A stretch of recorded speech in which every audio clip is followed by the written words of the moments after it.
Oh, no Okay. worries. Hi, everyone. My name is Diana, And I'm Michelle. and today we're going to be talking to you about the book White Chrysanthemum by Mary Lynn Brocht. So, a brief overview of White Chrysanthemum. It details the story of two sisters, one Hannah and the other Emmy.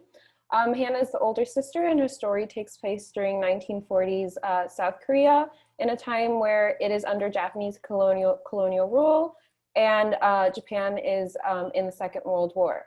Hannah is basically a 16-year-old girl who is trafficked into sexual slavery by by a Japanese military general named Morimoto. And her story recounts her time as a comfort woman for the Japanese military and then her subsequent escape. Emmy's story takes place in 2011 and basically tells through her perspective how she's managed to deal with the legacy of Japanese colonial rule in Korea, of the Korean War, and of her sister's disappearance and how it's affected her life until that point. So Diana, I really like this book, honestly.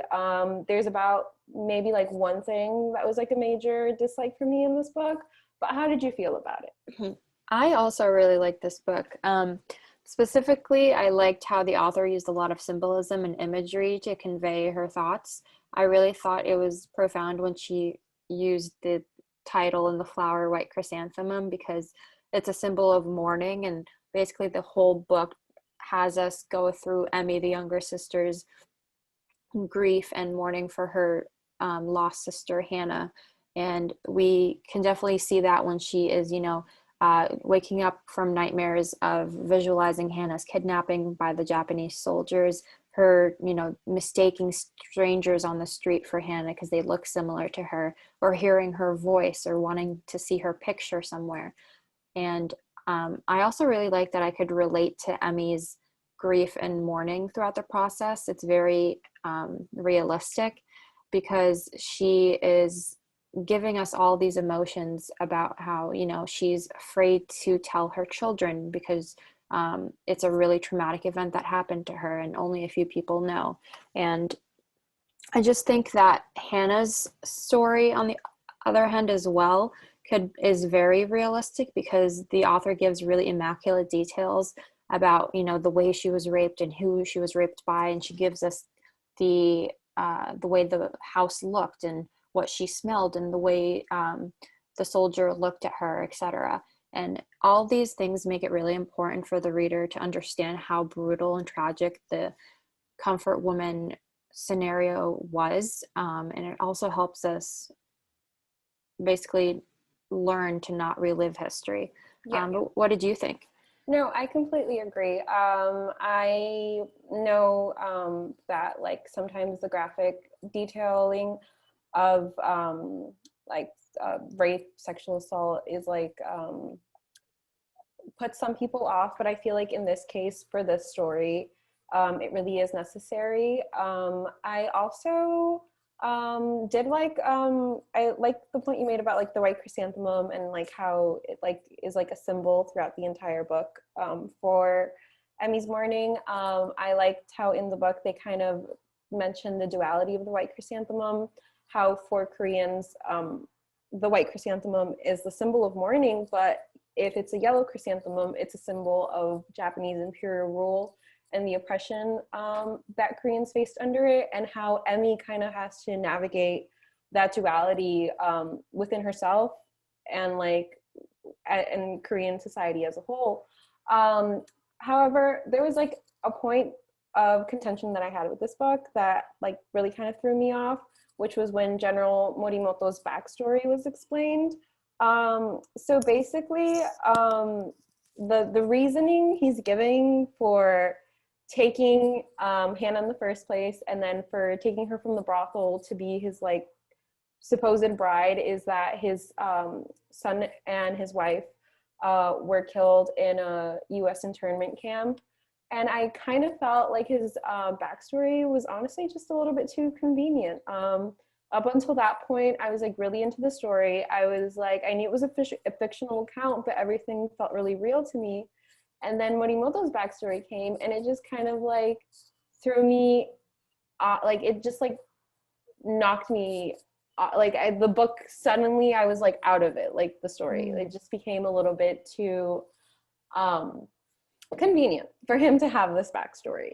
What do you think about this? Yeah, no, I totally agree with you. I thought the author's need to put that in was completely unnecessary. It not only made it look like she was making an excuse for him, but also he had many other options, and one of them is not to rape a Korean young girl, to remind you. Yeah, he could have chosen to not take her from the beach that day. Like that was Right, the choice he made. right. There's other ways to grieve your loss, and rape is not one of them. And yeah, I definitely think that was unnecessary. Um, but yeah, it definitely just goes back to the fact that, you know, we have this theme of men controlling women throughout the book, and they're controlling women in the book. Did you sense any of those patriarchal themes? Yeah, definitely. I mean, I feel like the entirety of this book kind of is detailing how both Emmy and Hannah kind of have to deal, kind of to like exist and survive under these systems of patriarchy that they're in. Although in Hannah's case, it's like because of Japan, and in Emmy's case, it's due to like like it's under like a Korean ruled system. They're both like undergoing parallel experiences. Mm. Emmy's case was particularly interesting to me because we see how, although she is like forced into this marriage as an underage girl at the age of 14, and she's experiencing these scenarios, there's like an inversion kind of when she goes out to be a henyo, when she's like allowed to be the breadwinner for her family. As she says, like her husband used to stay at home with the kids because he was such a bad fisherman. Like she was the one that like was feeding the family. She was the one that was making money. And part of the reason that she was even forced into this marriage was because like her husband needed access to her lands, like in order for him to like be like a man in the Mm. society, like as a policeman. Like that's why they were being forced to Mm. marry. um Yeah, and going off the Hanyo legacy, I remember a part of the book where Hannah was first taken to the brothel and she was meeting with the other women, and they were whispering about how muscular her body was compared to them. And that also just brought up a big contrast between how Hanyo women are supposed to be muscular and strong and try, you know, they know so many skills, like they know how to fight and they know how to catch fish and swim really fast. yeah. And you have this delicate picture of what a Korean woman is supposed to be like and be submissive to all these patriarchal themes that we see throughout the book. Um, Yeah, I think like it's also like brought up that like Hannah's skills as a henyo is like something that she employs continuously as she's trying to like free herself from um this like comfort woman system. Like when she is planning to kill Morimoto, like she recalls her mother telling her like, oh, this is how you cut an abalone, and she's like, cutting an abalone would be as easy as cutting his neck. So mm, we see like how this experience of a henyo allows these women a sort of independence despite being in the system. yeah. um, I think another interesting point about this book, and like a big point of this book, is the fact that it details how gender-based violence against women occurs, especially with the case of Hannah, but we also see it in Emmy's case. But a thing I noticed, and a thing that made me think back onto Carpenter's readings when we talked about recognizing gender-based violence against men and boys in conflict situations, was when they tell the story of Hannah and Emmy's uncle and how he basically was a very young man. I think she talks about how when she was a kid, she thought he was old, but then looking back on it, she realizes he was like a teenager. He was like forcefully conscripted into the Japanese military and was killed. And then we talk about her dad, Hannah and Emmy's dad, and how he was also killed. And Carpenter makes the point that she thinks that gender-based violence against men occurs during scenarios of war, in the act of like forceful conscription, like their uncle, and in the act of the fact, and in the fact that men often die in bigger numbers and are the first to die in conflict situations. What do you think about that? Like, do you agree? Yeah, I agree with you. I definitely see where Carpenter is getting at with those two themes. I immediately, when you said that last sentence, I immediately thought of Cynthia Enlow's reading, and how she talked about how men have been socialized to, or pressured by society to live up to this expectation of masculinity, and the only way they can do that is if they join the military, or they conform to these gender norms that you have to be a strong military man to be considered masculine. And I think that is what we can see in these Japanese soldiers in this story. We see that they have been conditioned by society to tell them that, you know, you have to rape these women, and if you rape these women, then you'll become a better soldier, you'll perform better. And they've become so desensitized to the harshness and immorality of killing or raping young girls. And I think that's also, it's just a really really powerful point that Cynthia brings up. And um, I know it definitely brings up how Hannah was, you know, treated as a sexual slave, and how Emmy was forced into this marriage that she didn't want to be a part of. Yeah, I definitely agree. I think there's a lot to be said about why like this comfort woman system was so systematic. Why it was like a top down thing. Like it was by the emperor's decree that it was occurring, and a lot of these men in the book, when they say that like it's something that they feel they deserve. Like after fighting this war, the emperor's war, like having a woman at the end of the day is like what keeps them going. So it is definitely, it seems like it's like a culture that's occurring like within the Japanese military at that time. But I think another interesting case when we talk about like the role of sexual violence like within war, and then who's culpable and who isn't culpable, is when you kind of explore Emmy's situation within her marriage to her husband. So obviously, Emmy's in a situation in which she's coerced and forced into this marriage. It's not something she wants. It is like a type of violence enacted against her.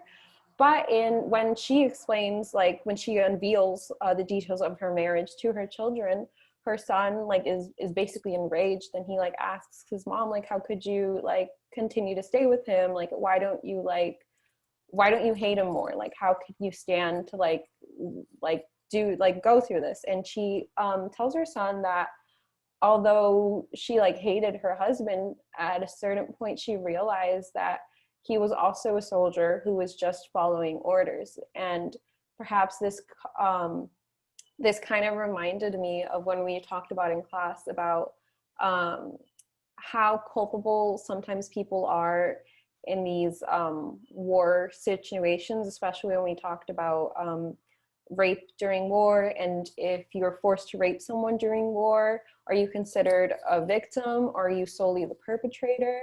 Now, I don't think Emmy's husband is anywhere near that case. I think we can definitely assign more culpability to him than not. But I think there's also something to be said for the fact that he was a young man during this time. He was in the book, you can see that his superior is like very like a threatening, assertive figure. He really can't go against his orders. And you see that he does bad things to Emmy, obviously, but I think it's interesting to see like exactly what his role is in this conflict. Right. And I think the role that I see him in is partially a victim of this conflict. Like you said, he did have a very demeaning commander. And if you went against orders, you know, who knows what could happen to you? You could get killed. But when you bring up the fact that, you know, Emmy's son was very upset with her about not having to divorce him sooner or staying with him for so long, and she says that, you know, she didn't really have a choice, it brings up this idea in Korean identity. And she mentioned this in the book called Han. And, you know, she talked about how she was really resentful towards herself and how she blamed herself for her sister's kidnapping, that you kind of have to be very submissive in these patriarchal societies. And the grief that she carried for her sister is still very much significant to how she is carrying herself, and why she's held on to this marriage for so long is because, you know, you do feel ashamed and you do feel resentment towards yourself and towards the society that you grew up in. Yeah. And I think that's also a lot to be said about today's events in Japan. You know. Yeah, I agree. With the concept of like shame within Emmy's life, I think the book kind of explores like how it's not only Emmy who deals with shame, it's Hannah, and then they kind of explore how Hannah's mom kind of like taught her of when the girl from the market that came back, like, and who was raped. And then they said that her parents passed away from like the shame of it. It's kind of, the whole novel kind of deals with this concept of shame. And I think it's important when you look about, like, when you look at like where South Korea is now with the comfort woman issue. Like, as we know from like present events, South Korea and Japan have not brought a rest to this comfort woman issue.